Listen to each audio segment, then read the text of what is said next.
उसका दिन भर की बड़ी खबर बिना देरी के आपको बताएंगे, जहां सबसे पहले बताएंगे जॉर्डन में अमेरिकी सेनाओं पर ड्रोन अटैक जिसमें 3 अमेरिकी सैनिकों की मौत। जिसके बाद जो बाइडेन ने खाई बदला लेने की सौगंध, कहा बदला लेकर रहूंगा। जी हाँ दोस्तों, साथ ही साथ आपको बताएंगे पाकिस्तान ने जिसको माना माई बाप और खुदा, उसी ने भारत के खातिर दे दिया पाकिस्तान को बहुत बड़ा धोखा। बताएंगे दोस्तों आखिर कौन है वो देश। साथ ही साथ आपको बताएंगे इंडोनेशिया ने निकाली चीन की हेकड़ी। जी हाँ, मालदीव जा रहे जासूसी जहाज को बीच रास्ते में ही रोक डाला। जी हाँ दोस्तों, साथ ही साथ आपको बताएंगे नीतीश कुमार के बीजेपी में शामिल होने के बाद तेजस्वी यादव को लेकर नीतीश कुमार ने सबसे बड़ा खुलासा किया है। दोस्तों तेजस्वी यादव को लेकर बताएंगे क्या कहा। साथ ही साथ इतना ही नहीं, बताएंगे नीतीश कुमार के बीजेपी में जाने पर विपक्ष ने क्या कहा। किसी ने गिरगिट, किसी ने विश्वासघाती, अवसरवादी तो किसी ने थका हुआ नेता बताया। दोस्तों एक से एक बड़ी खबर आपको बताएंगे, बनेगा आप लोग वीडियो के अंत तक। लेकिन खबरों में आगे बढ़ने से पहले अगर आप भी अपने भारत देश का दिल से समर्थन करते और मानते हैं कि भारतीय सेना विश्व की नंबर 1 सेना और मोदी हर चीज मुमकिन है, तो इस वीडियो को भी कर दीजिए लाइक, चैनल कर दीजिए सब्सक्राइब, बेल आइकन दबाइए, साथ ही कमेंट बॉक्स में लिख दीजिएगा जय हिंद। जी हाँ दोस्तों, तो चलते हैं पहली और सबसे बड़ी खबर की तरफ, जहां जॉर्डन में ड्रोन अटैक में 3 अमेरिकी सैनिकों की मौत से भर के जो बाइडेन बदला लेने की खाई सौगंध। बताते जॉर्डन में अमेरिका की सैन्य पोस्ट पर ड्रोन से हमला किया गया है। जी हाँ, हमले में 3 अमेरिकी सैनिक मारे गए और लगभग 2 दर्जन लोग घायल हो गए। इजराइल हमास युद्ध की शुरुआत के बाद से पहली बार मध्य पूर्व में अमेरिकी सैनिक दुश्मन का निशाना बने हैं। अमेरिका के राष्ट्रपति जो बाइडेन ने कहा कि यह हमला ईरान समर्थित सीरिया और इराक में सक्रिय कट्टरपंथी आतंकवादी समूहों ने किया है। जॉर्डन में अमेरिकी सैनिकों पर हमले के बाद बाइडेन ने कहा कि दोषियों को बख्शा नहीं जाएगा और अमेरिका अपने तरीके से जवाब देगा। ये हमला सीरिया बॉर्डर के पास जॉर्डन में टावर 22 पर हुआ है। क्षेत्र में जारी तनावपूर्ण स्थिति इस हमले के बाद और ज्यादा बदतर हो गई है। जी हाँ, आप समझ सकते हैं कि अमेरिका सब कुछ बर्दाश्त कर सकता है, लेकिन उस अमेरिकी सेनाओं की मौत को कतई भी बर्दाश्त नहीं कर सकता। और अब सौगंध खाते हुए बाइडेन ने कहा कि बदला तो हम लेकर ही रहेंगे। जी हाँ, इस पर आपको क्या लगता है दोस्तों, कमेंट में लिखकर अवश्य बताइएगा। साथ ही साथ अगली खबर बता दें, पाकिस्तान ने जिसको माना माई बाप और खुदा, उसी ने भारत के खातिर दे दिया गच्चा। जी हाँ, 29 जनवरी यानी आज जब भारत और सऊदी अरबिया की सेना युद्धाभ्यास करेगी तो पाकिस्तान के सीने पर सांप लौटने वाला है। एक तरफ सऊदी अरबिया की भारत से नजदीकी तो दूसरी तरफ पाकिस्तान की इंटरनेशनल बेइज्जती हो रही है। लेकिन आखिर क्यों भारत और सऊदी की करीबी पाकिस्तान को परेशान कर रही है, ये समझ लेते हैं। रेतीले रेगिस्तान में भारत और सऊदी अरबिया के रणबांकुरे जब कदम से कदम और कंधे से कंधा मिलाकर अपनी ताकत दिखाएंगे तो सोचिए सीमा पार कितनी खलबली मचेगी, सर्द मौसम में कितना तापमान बढ़ेगा। बता दें कि भारत और सऊदी अरबिया की सेना के साझा युद्धाभ्यास को सदा तनसीक नाम दिया गया है, जिसकी गूंज 10 फरवरी तक बुलंद रहेगी। भारतीय सैनिकों के साथ सऊदी अरबिया के सैनिकों की होने वाली चहलकदमी ने सीमा पार पाकिस्तान की टेंशन बढ़ा दी है। इस टेंशन की जो वजह सामने आई है उसमें पहला है नए आयाम छूते भारत और सऊदी अरबिया के रिश्ते और दूसरा है पाकिस्तान की सीमा पर युद्धाभ्यास। जी हाँ, अगली खबर बता दें, इंडोनेशिया ने निकाली चीन की हेकड़ी, मालदीव जा रहे जासूसी जहाज को बीच रास्ते में ही रोक डाला, जिसके बाद बढ़ गई वहां टेंशन। दरअसल इंडोनेशिया में मालदीव जा रहे एक चीनी समुद्री अनुसंधान जहाज को अपने जल क्षेत्र से यात्रा करते समय रोक दिया। दोस्तों इसका खुलासा अमेरिकी नेवल इंस्टीट्यूट ने किया है। चीन का जासूसी जहाज जियांग यांग होंग 03 अगले महीने मालदीव पहुंचने वाला है। जब ये इंडोनेशियाई जल क्षेत्र से यात्रा कर रहा था तब उसने अपने ऑटोमेटिक इंफॉर्मेशन सिस्टम या ट्रांसपोंडर को बंद कर रखा था। इस कारण इंडोनेशियाई तट रक्षक बलों ने इस जहाज को अपनी जल सीमा में रोक लिया था। इंडोनेशिया का दक्षिण चीन सागर को लेकर चीन के साथ विवाद है, लेकिन वो बीजिंग से पंगा लेने से बचता रहता है। यूएस नेवल इंस्टीट्यूट ने बताया कि चीन के सरकारी जहाज जियान यांग होंग को इंडोनेशियाई तट रक्षक बल ने 11 जनवरी को सुंडा स्ट्रेट क्षेत्र में रोक दिया था। इंस्टीट्यूट ने इंडोनेशियाई अधिकारियों का हवाला देते हुए बताया कि जहाज पर चालक दल ने ट्रांसपोंडर को बंद करने से इनकार किया और दावा किया कि यह टूट गया था। 8 से 12 जनवरी के बीच 3 बार ट्रांसपोंडर बंद होने के बाद इंडोनेशियाई अधिकारियों ने जहाज को रोक दिया। एशिया टाइम्स ने बताया कि इस दौरान इंडोनेशियाई तटरक्षक बल के सैनिकों ने चीनी जहाज पर चढ़ने का प्रयास नहीं किया, लेकिन अब इसे इस चीनी जासूसी जहाज को इंडोनेशिया के एक्सक्लूसिव इकोनॉमी जोन को छोड़ने के लिए कहा गया है। अगली खबर बता दें, पाकिस्तान में चुनाव से ठीक पहले पीओके से उठी आवाज, 2ym दर्जे की नागरिकता स्वीकार नहीं। जी हां, पाकिस्तान अधिकृत कश्मीर बोले तो पीओके के लोग इस्लामाबाद के अत्याचार से परेशान हो चुके हैं। कई दशक से पाकिस्तान इनके साथ 2ym दर्जे का व्यवहार करता आ रहा है। मुजफ्फराबाद में एक रैली को संबोधित करते हुए पीओके के राजनीतिक कार्यकर्ताओं ने पाकिस्तानी सेना और शासन के खिलाफ खुलकर अपना गुस्सा और दुख जाहिर किया। एक रिपोर्ट के मुताबिक लंबे समय से पीओके में चल रहे प्रदर्शन की अगुवाई करने वाले नेता और राजनीतिक कार्यकर्ता तौकीर गिलानी ने कहा कि पाकिस्तान प्रशासन कहता है कि वे हमारे साथ खड़े रहेंगे और हमेशा पीओके के नागरिकों के अधिकारियों के लिए लड़ेंगे, लेकिन पाकिस्तान की स्थापना के बाद से ही हमारे लिए पाकिस्तान दुश्मन बना हुआ है। उन्होंने कहा कि आप अफगानों से पूछ सकते हैं, आप फलस्तीनियों से भी पूछ सकते हैं और हमसे उन अत्याचारों के बारे में भी पूछ सकते हैं जो वे हमारे साथ कर रहे हैं। गिलानी ने कहा कि प्राकृतिक संसाधनों की संपदा पीओके के लिए सबसे बड़ा खतरा बना हुआ है। ये क्षेत्र 1948 से पाकिस्तान के जबरन कब्जे में है। गिलानी ने खैबर पख्तूनख्वा में पाकिस्तान द्वारा किए जा रहे अत्याचार का भी जिक्र किया। उन्होंने कहा कि पाकिस्तान ने उन राष्ट्रीय नेताओं को भी नहीं छोड़ा जिन्होंने कई बार देश की सेवा की, उन्हें गद्दार घोषित करके जेल में डाल दिया। गिलानी ने कहा कि पाकिस्तान का प्रशासन अब राजनीतिक दलों को तोड़ने और हमारी संस्कृतियों और परंपराओं को नष्ट करने में लगा है। पाकिस्तान हर जगह जमीन पर कब्जा करने पर उतर आया है। उन्होंने सवाल खड़ा करते हुए कहा, यह किस तरह का प्रशासन है, यह किस तरह का लोकतंत्र और यह किस तरह का इस्लाम है। मानव जाति के इतिहास में इससे बड़ा कोई झूठ नहीं है। यानी कि दोस्तों अब लगातार देखने को मिल रही है कि पीओके में पाकिस्तान के खिलाफ आवाजें बुलंद हो रही हैं और पीओके का एक एक नागरिक दोस्तों पाकिस्तान सरकार, पाकिस्तान के हुकूमत और पाकिस्तान के अंदर रहकर परेशान हो चुका है और उसको अब क्लियर पता चल चुका है कि पाकिस्तान जब अपने आप को नहीं संभाल पा रहा है तो वो पीओके को क्या संभालेगा। और अब पीओके की एक एक जनता पाकिस्तान से परेशान होकर भारत के साथ जुड़ना चाहती है। ऐसे में दोस्तों क्या आपको नहीं लगता कि 2024 के लोकसभा चुनाव से पहले भारत की मोदी सरकार को पीओके को लेकर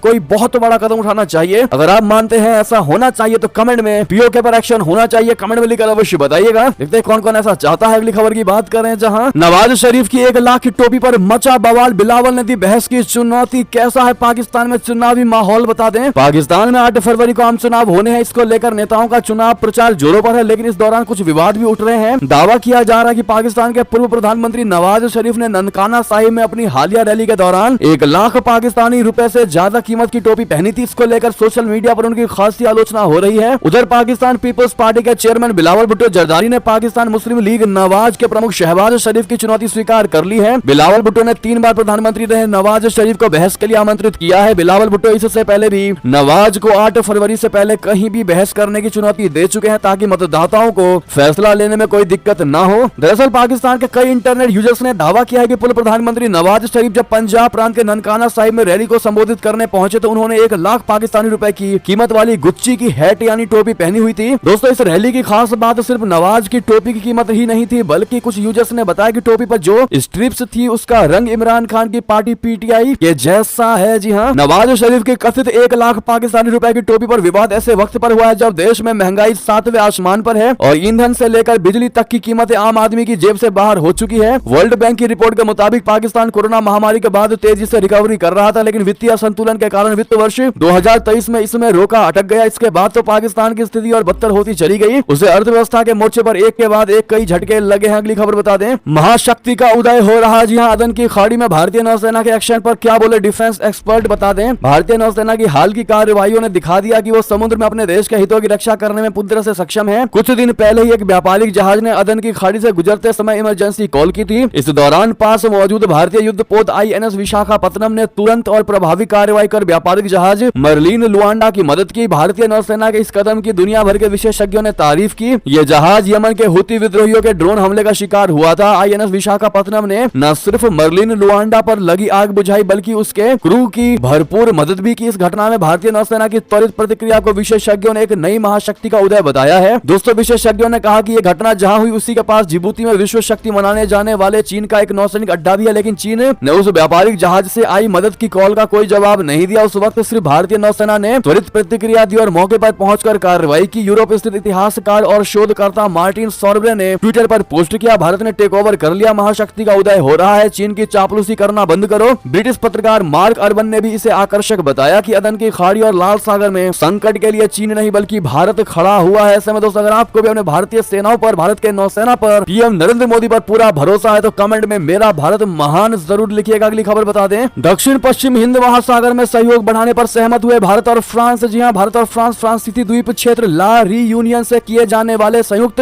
निगरानी मिशनों के आधार पर दक्षिण पश्चिम हिंद महासागर में सहयोग तेज करने पर सहमत हुए हैं। दोनों देशों ने भारत के समुद्री पड़ोस में बातचीत के विस्तार का भी स्वागत किया। भारत फ्रांस संयुक्त वक्तव्य के अनुसार गणतंत्र दिवस समारोह के लिए फ्रांसीसी राष्ट्रपति इमैनुअल मैक्रोन की भारत यात्रा के बाद ये बातचीत संचार के रणनीतिक समुद्री मार्गों के प्रतिभूतिकरण में सकारात्मक योगदान दे सकती है। प्रधानमंत्री मोदी जी और फ्रांसीसी राष्ट्रपति मैक्रोन ने भारत प्रशांत क्षेत्र के लिए अपनी साझा दृष्टि के आधार पर दोनों देशों के बीच दीर्घकालिक साझेदारी को और गहरा करने की अपनी प्रतिबद्धता दोहराई। नेताओं ने अपने अपने संप्रभु और रणनीतिक हितों के लिए क्षेत्र के महत्व पर जोर दिया। उन्होंने स्वतंत्र, खुले, समावेशी, सुरक्षित और शांतिपूर्ण इंडो पैसिफिक और उससे आगे की प्रगति के लिए क्षेत्र में अपनी साझेदारी की महत्वपूर्ण भूमिका को भी स्वीकार किया। अगली खबर बता दें, BRI के तहत कार्यान्वयन योजना पर बहुत जल्द हस्ताक्षर करेंगे नेपाल और चीन। नेपाली उप प्रधानमंत्री का बड़ा बयान। जी हाँ, नेपाल और चीन बहुत जल्द बेल्ट एंड रोड परियोजना के कार्यान्वयन योजना पर हस्ताक्षर करेंगे। ये बयान हिमालय राष्ट्र के उप प्रधानमंत्री नारायण काजी श्रेष्ठ ने शनिवार को दिया। दोनों देशों ने हिमालय में बीजिंग समर्थित बुनियादी ढांचा परियोजना को शुरू करने के लिए करीब 7 साल बाद ये फैसला किया है। श्रेष्ठ का ये बयान तब सामने आया है जब चीन की सत्तारूढ़ कम्युनिस्ट पार्टी के वरिष्ठ नेता सुन हैयान नेपाल का दौरा कर रहे हैं। हैयान नेपाल के शीर्ष नेताओं के साथ मुलाकात कर रहे हैं। उप प्रधानमंत्री श्रेष्ठ ने सिल्क रोड यूथ फोरम और दक्षिण एशियाई सहयोग सम्मेलन के तहत कार्यक्रम को संबोधित किया। इस दौरान उन्होंने कहा कि समझौते पर हस्ताक्षर के बाद हम कार्यान्वयन योजना के चरण में आगे बढ़ जाएंगे। अगली खबर बता दें, पाकिस्तान में 11 संदिग्ध आतंकी हुए गिरफ्तार। बहुत बड़ी आतंकी साजिश नाकाम करने का था दावा। जी हाँ, पाकिस्तान के पंजाब प्रांत के विभिन्न हिस्सों में ISIS, अलकायदा और तहरीके तालिबान पाकिस्तान के 11 संदिग्ध आतंकवादियों को गिरफ्तार किया गया है। पुलिस ने शनिवार यानी 27 जनवरी को यह जानकारी दी और दावा किया कि उसने एक बड़ी आतंकी साजिश को नाकाम कर दिया है। अगली खबर बता दें, मालदीव की संसद में जमकर कटा बवाल। सांसद की गर्दन पर रखा घुटना, चले लात घुसे। जी हाँ, मालदीव की संसद में आयोजित स्पेशल सेशन सांसदों की लड़ाई की भेंट चढ़ गया। राष्ट्रपति मोहम्मद मुइजू की कैबिनेट की मंजूरी के लिए स्पेशल सेशन बुलाया गया था। संसद परिसर की सामने आई वीडियो में देखा जा सकता है कि किस तरह एक सांसद दूसरे पर पांव रखकर उसे दबा रहा है। लड़ाई सत्ता पक्ष और विपक्ष दलों के सांसदों के बीच हुई है। जी हाँ, वीडियो का स्थानीय ऑनलाइन न्यूज चैनल ने शेयर किया है। वीडियो में देखा जा सकता है कि सांसद एक दूसरे पर लात घुसे चला रहे हैं। एक सांसद को जमीन पर पटक दिया गया और उसके गर्दन पर दूसरे सांसद ने अपने पैर रखा हुआ है। वहाँ मौजूद बाकी सांसद उन्हें छुड़ाने की भी कोशिश कर रहे हैं। जी हाँ दोस्तों, अगली खबर बता दें, वर्ल्ड फेमस मोनालिसा की पेंटिंग पर फेंका गया सूप। किसान आंदोलन के बीच फ्रांस में हंगामा। जी हाँ, फ्रांस में किसानों के विरोध प्रदर्शन के बीच लॉवर म्यूजियम में एक अजीबोगरीब घटना हुई। यहाँ पर्यावरण के लिए काम करने वाली 2 कार्यकर्ताओं ने वर्ल्ड फेमस मोनालिसा की पेंटिंग पर सूप फेंक दिया। पेंटिंग बुलेट प्रूफ शीशे में सुरक्षित रूप से संरक्षित किया गया है, जिस पर सूप फेंका गया। इससे पेंटिंग को सीधे तौर पर कोई नुकसान नहीं हुआ। प्रदर्शनकारियों ने साथ ही कृषि प्रणाली में बदलाव की जरूरत को और स्वस्थ टिकाऊ भोजन के महत्व पर जोर दिया। घटना के बाद म्यूजियम में तैनात सुरक्षा कर्मियों ने पेंटिंग के सामने काला पर्दा लगाकर ढकते हुए तुरंत कार्रवाई की। यह घटना पेरिस में किसानों के विरोध प्रदर्शन के बीच हुई, जहां ईंधन की लगातार बढ़ती कीमतों और नियमों को सरल बनाने की मांग की जा रही है। अगली खबर बता दें, कट्टर मुस्लिम देश में 700 करोड़ से हिंदू मंदिर तैयार। पीएम मोदी जी करेंगे उद्घाटन। मन मोह लेगी इनकी अद्भुत तस्वीरें। बता दें, अयोध्या में राम मंदिर की प्राण प्रतिष्ठा के बाद अब एक कट्टर मुस्लिम देश में हिंदू मंदिर का उद्घाटन होने वाला है। प्रधानमंत्री नरेंद्र मोदी जी 14 फरवरी बसंत पंचमी के अवसर पर संयुक्त अरब अमीरात के अबू धाबी में विशाल राम मंदिर जैसे इस भव्य मंदिर का उद्घाटन करेंगे। अबू धाबी के सांस्कृतिक जिले में 27 एकड़ क्षेत्र में बना यह हिंदू मंदिर यूनाइटेड अरब अमीरात की सद्भाव और सह अस्तित्व की नीति की मिसाल बनेगा। इसकी आधारशिला 6 साल पहले रखी गई थी। मंदिर का मुख्य गुंबद पृथ्वी, जल, अग्नि, आकाश और वायु के साथ साथ अरबी वास्तुकला में चंद्रमा का प्रतिनिधित्व करता है, जिसका मुस्लिम समुदाय में भी बहुत महत्व है। यह मंदिर सभी धर्मों का स्वागत करेगा और भारतीय और अरब संस्कृति का मिश्रण का एक उदाहरण होगा। मंदिर प्रांगण में एक दीवार का भी निर्माण किया गया है। मंदिर की दीवारों पर अरब क्षेत्र, चीनी, एज़टेक और मेसोपोटामिया की संस्कृतियों के बीच संबंधों को दर्शाती है। 14 कहानियां होंगी। बैप्स स्वामी नारायण संस्थान के अंतर्राष्ट्रीय प्रमुख ब्रह्म विहारी स्वामी ने कहा कि यह किसी अरब देश में पहला विचार आधारित बैप्स होगा। 1997 में जब गुरु प्रधान स्वामी महाराज यहाँ आए तो उन्हें यहाँ एक हिंदू मंदिर बनाने का सपना आया। आज 27 साल बाद यह सपना पूरा हो रहा है। बहरहाल दोस्तों, कमेंट में आप लोग जय श्री राम और मोदी है तो हर चीज मुमकिन है अवश्य कहिएगा। अगली खबर की बात करें, जहां पर फ्रांसीसी पत्रकार को नोटिस, 30 विदेशी संवाददाताओं का MHA को पत्र। भारत ने कहा वीजा नियमों का हुआ उल्लंघन। जी हां, केंद्र सरकार ने हाल ही में फ्रांस की एक महिला पत्रकार वेनेसा डोग नेग को नोटिस जारी किया था। यह नोटिस फ्रांसीसी राष्ट्रपति इमैनुअल मैक्रोन के नई दिल्ली दौरे से पहले जारी किया गया था। मैक्रोन की यात्रा के बीच इस मामले पर भी खूब चर्चा हो रही थी। अब भारत ने शुक्रवार को स्पष्ट किया है कि उनको यह नोटिस वीजा नियमों के उल्लंघन के कारण किया गया है। वेनेसा को गृह मंत्रालय के तहत काम करने वाले विदेशी क्षेत्रीय पंजीकरण कार्यालय ने नोटिस जारी किया था। भारत ने फ्रांस से कहा कि दिल्ली में रहने वाली फ्रांसीसी पत्रकार को वीजा नियमों के उल्लंघन के कारण नोटिस जारी किया गया है, न कि उनके पत्रकारिता करने के तरीकों को लेकर। मीडिया रिपोर्ट्स में यह दावा किया जा रहा था कि पत्रकार को इसलिए नोटिस जारी किया गया है क्योंकि वो भारत सरकार के रुख के विपरीत रिपोर्टिंग कर रही है। भारत ने मैक्रोन के दौरे के दौरान फ्रांसीसी प्रतिनिधिमंडल के सामने इस मुद्दे पर अपना पक्ष रखा। वेनेसा को वीजा नियमों के कथित उल्लंघन के लिए नोटिस जारी किया था और उनसे 2 फरवरी तक जवाब मांगा गया था। जी हाँ, अगली खबर बताते हैं, रशिया से जंग के बीच यूक्रेन में बहुत बड़ा घोटाला। हथियारों की खरीद के नाम पर सेना के बड़े अधिकारी डकार गए अरबों रुपए। जी हाँ, रशिया और यूक्रेन के बीच युद्ध को अगले महीने फरवरी में 3 साल पूरे हो जाएंगे। रशिया और यूक्रेन के बीच चल रही है जंग विश्व युद्ध से कम नहीं, क्योंकि एक तरफ रशिया प्रत्यक्ष रूप से अकेले खड़ा है तो दूसरी तरफ 27 यूरोपीय देश और अमेरिका की मदद के सहारे यूक्रेन युद्ध में सफलतापूर्वक टिका है। टिका ही नहीं, उसने कई राज्यों को रूसी सेना से आजाद भी करा दिया है। दोनों देशों के बीच वर्चस्व की इस जंग में यूक्रेन को नुकसान तो हुआ ही है, लेकिन रशिया ने भी अपनी संपदा, ख्याति और 90% सैनिकों की जान गंवा दी है। इस भयंकर जंग के बीच यूक्रेन में बड़ा सैन्य घोटाला सामने आया है। ऐसी जानकारी सामने आई है कि रक्षा मंत्रालय और सेना के बड़े अधिकारियों ने हथियारों की खरीद के नाम पर 33 अरब रुपए डकार दी। अगली खबर बता दें, ईरान में पाकिस्तान के 9 लोगों की हत्या के बाद इस्लामाबाद ने हमले की निंदा की, तेहरान से जांच की मांग की है। जी हां, पाकिस्तान और ईरान के बीच संघर्ष जारी है। एक बार फिर ईरान में बंदूकधारियों ने 9 पाकिस्तानियों की हत्या कर दी। पाकिस्तान के राजदूत ने इसकी पुष्टि की है। गौरतलब है कि हाल ही में ईरान ने पाकिस्तान में घुसकर एयर स्ट्राइक की थी, जिसके बाद पाकिस्तानी सरकार ने भी ईरान को चेतावनी देते हुए कहा था कि हमारी संप्रभुता का उल्लंघन करना अस्वीकार है। ईरान की राजधानी तेहरान में पदस्थ पाकिस्तान के राजदूत मुदस्सिर टिपू ने शनिवार को कहा कि ईरान के सरावान में 9 पाकिस्तानियों की हत्या से सदमा लगा है। ये भयावह है। दूतावास पीड़ित परिवारों के साथ है, हम उनका समर्थन करते हैं। इस्लामाबाद ने तेहरान से मामले में सहयोग देने का आह्वान किया है। मीडिया रिपोर्ट की माने तो 9 लोगों की मौतें जो है, उसके अलावा हमले में 3 लोग घायल भी हुए हैं। अगली खबर बता दें, फौजी ताकत में भारत अब किसी से कम नहीं। आखिर 1 नंबर पर कौन सा देश है दोस्तों फौजियों को लेकर? बता दें, दुनिया का वही देश ताकतवर है जो आर्थिक और सैन्य मोर्चों पर सबसे आगे हो। ऐसे में आपके मन में सवाल उठ रहा होगा कि आखिर वो कौन सा देश है जिसका नाम दुनिया के 10 बेहतरीन सेनाओं में है। ग्लोबल फायर पावर नाम की एक संस्था ने 2024 के लिए पावर इंडेक्स के तहत 10 टॉप सेनाओं की रैंकिंग की। ऐसे में आपको ये जानने में दिलचस्पी होगी कि कौन सा देश नंबर 1 पर है। रैंकिंग में किस देश को निचले पायदान से संतोष करना पड़ा है। इन सब के बीच भारत किस नंबर पर? अब बात जब भारत की हो रही है तो चीन और पाकिस्तान की रैंकिंग क्या है, ये सवाल सबसे बड़ा आपके मन में होगा। पावर इंडेक्स बनाने में कुल 60 फैक्टर का इस्तेमाल किया गया है। ऐसे में बता दें आपको, अमेरिका की अगर बात करें तो पावर इंडेक्स के मामले में 0.0699 के साथ ये पहले नंबर पर है। जी हाँ, इसकी मिलिट्री स्ट्रेंथ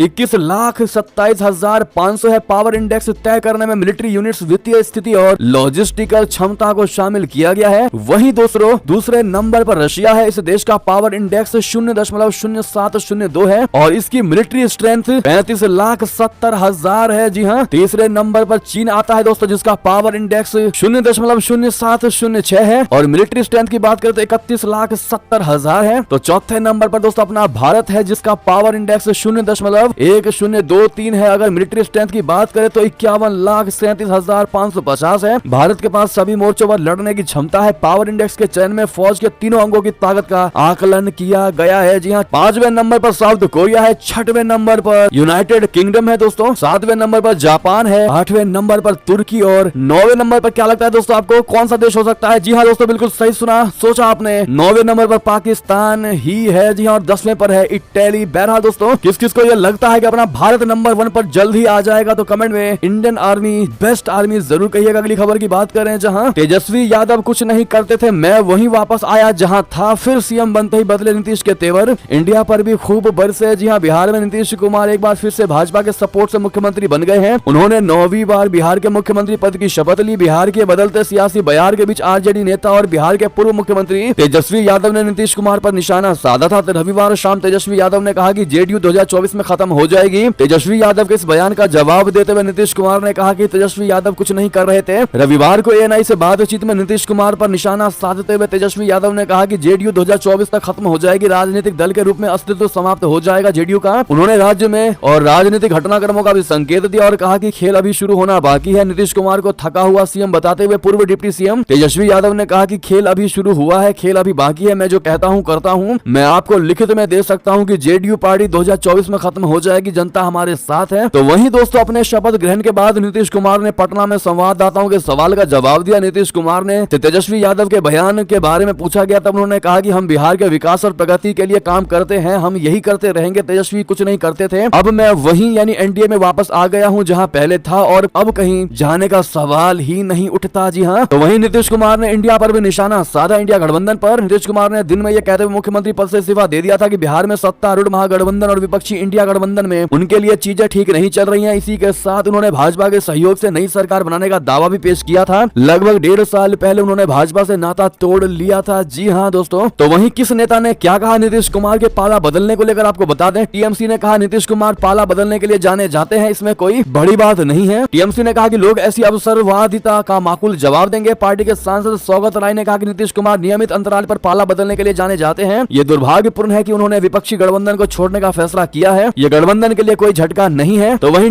डीएमके पार्टी ने कहा कि नीतीश का इंडिया से निकलना बीजेपी के लिए नुकसान देगा। जी हाँ, तमिलनाडु में सत्तासीन डीएमके ने कहा कि नीतीश कुमार का इंडिया से निकल जाना बीजेपी के लिए नुकसानदेह और विपक्षी गठबंधन के लिए फायदेमंद है। डीएमके प्रवक्ता जे कॉन्स्टेंटाइन रविंद्रन ने कहा कि लोग इस विश्वासघात को कभी स्वीकार नहीं करेंगे, लोग सही वक्त पर नीतीश कुमार को सबक सिखाएंगे। जी हाँ, तो वहीं एनसीपी ने कहा कि इतिहास में महान पलटू राम के रूप में याद किया जाएगा नीतीश कुमार को। जी हाँ, तो वहीं समाजवादी पार्टी के नेता ने कहा कि इंडिया गठबंधन के सदस्यों को अपनाना चाहिए अखिलेश का मॉडल। तो वहीं दोस्तों मुख्य विपक्षी पार्टी कांग्रेस की बात करते हैं, जहां कांग्रेस ने नीतीश कुमार को लेकर कहा कि नीतीश कुमार रंग बदलने में गिरगिट को भी टक्कर दे रहे हैं। जी हाँ, कांग्रेसी वरिष्ठ नेता जयराम रमेश ने नीतीश कुमार को गिरगिट तक कहा। खड़गे ने नीतीश कुमार को देश में आया राम गया राम का प्रतीक बताते हुए यहाँ तक कह दिया कि देश में आया राम गया राम जैसे कई लोग हैं, पहले वो और हम मिलकर लड़ रहे थे। जब मैंने लालू यादव और तेजस्वी यादव से बात की तो उन्होंने भी कहा था कि नीतीश जा रहे हैं, अगर वो रुकना चाहते तो रुक जाते, लेकिन वो जाना चाहते हैं, इसीलिए ये बात हमें पहले से ही पता थी, लेकिन इंडिया गठबंधन को बरकरार रखने के लिए हमने कुछ नहीं कहा। तो वहीं जयराम रमेश ने नीतीश कुमार को गिरगिट बताते हुए एक्स पर पोस्ट कर कहा कि बार बार राजनीतिक साझेदार बदलने वाले नीतीश कुमार रंग बदलने में गिरगिट को कड़ी टक्कर दे रहे हैं। बहरहाल दोस्तों, नीतीश कुमार के बीजेपी में शामिल होने को लेकर, एनडीए में शामिल होने को लेकर आपकी क्या राय होगी? क्या आप उनको मुबारकबाद, कांग्रेचुलेशन, शुभकामनाएं देंगे या फिर आप भी कुछ कहना चाहेंगे? दोस्तों कमेंट में लिखकर अवश्य बताइएगा। देखते हैं भारत की जनता नीतीश कुमार को लेकर क्या कहती है। साथ ही साथ दोस्तों, अगर आप भी मानते हैं कि बिहार में एक बार पूर्ण बहुमत से बीजेपी की सरकार बननी ही चाहिए तो अपनी राय अवश्य दीजिएगा। साथ ही साथ आपको बता दें कि आज सुबह 11:30 बजे नीतीश कुमार की नई कैबिनेट की बैठक हो रही होगी, मंत्रियों को बांटे जाएंगे विभाग। जी हाँ, सोमवार यानी 29 जनवरी आज के दिन नीतीश कुमार की नई कैबिनेट की पहली बैठक सुबह 11:30 बजे होने वाली है। संभवतः इस बैठक में नीतीश कुमार अपने मंत्रियों के विभागों का बंटवारा करेंगे। साथ ही साथ बताते हैं तो वहीं नीतीश के पाला बदलने पर प्रशांत किशोर का बयान, कहा जेडीयू बीजेपी गठबंधन ज्यादा दिन तक नहीं टिकेगा। जी हाँ, राजनीतिक रणनीतिकार प्रशांत किशोर ने बिहार में हुए सियासी उलटफेर के बाद बहुत बड़ा दावा करते हुए कहा कि बिहार में बना जेडीयू बीजेपी गठबंधन ज्यादा दिनों तक नहीं टिकेगा। उन्होंने कहा कि बिहार में नया नवेला गठबंधन 2025 के बिहार विधानसभा चुनाव तक भी नहीं चलेगा। इसका मतलब बीजेपी जेडीयू सरकार का कार्यकाल 1 साल या उससे भी कम होगा। जी हाँ, ऐसे में प्रशांत किशोर की इस चेतावनी और उनके इस भविष्यवाणी को लेकर आपकी जो भी राय हो दोस्तों अवश्य बताइएगा। साथ ही साथ आपको अंतिम खबर बता दें, असम के सीएम हिमंत बिस्वा शर्मा का तंज, कहा जहां से राहुल गांधी गुजरेंगे वहां कांग्रेस खत्म हो जाएगी। जी हाँ, कांग्रेसी नेता राहुल गांधी पर तंज कसते हुए असम के मुख्यमंत्री हिमंत बिस्वा शर्मा ने रविवार को उन्हें भारतीय जनता पार्टी के लिए सबसे बड़ा स्टार प्रचारक बताया। भाजपा नेता ने यह भी दावा किया कि राहुल गांधी जहां से भी गुजरते हैं वहां कांग्रेस अपना जनाधार खोती जाएगी। जी हाँ, अब ऐसे में दोस्तों ये थी कि सारी बड़ी खबरें। आपको हमारी खबर कैसी लगी? आशा करता हूँ बहुत अच्छी लगी होगी। अगर थोड़ी भी अच्छी लगे तो इस वीडियो को दोस्तों में, भाइयों में, साथियों में, रिश्तेदारों में शेयर अवश्य कर दीजिएगा। अभी कर दीजिए इस वीडियो को लाइक, चैनल कर दीजिए सब्सक्राइब, बेल आइकन दबाइए। साथ ही कमेंट बॉक्स में लिख दीजिएगा जय हिंद जय भारत। और यहाँ तक बने रहने के लिए आप सभी का बहुत बहुत धन्यवाद।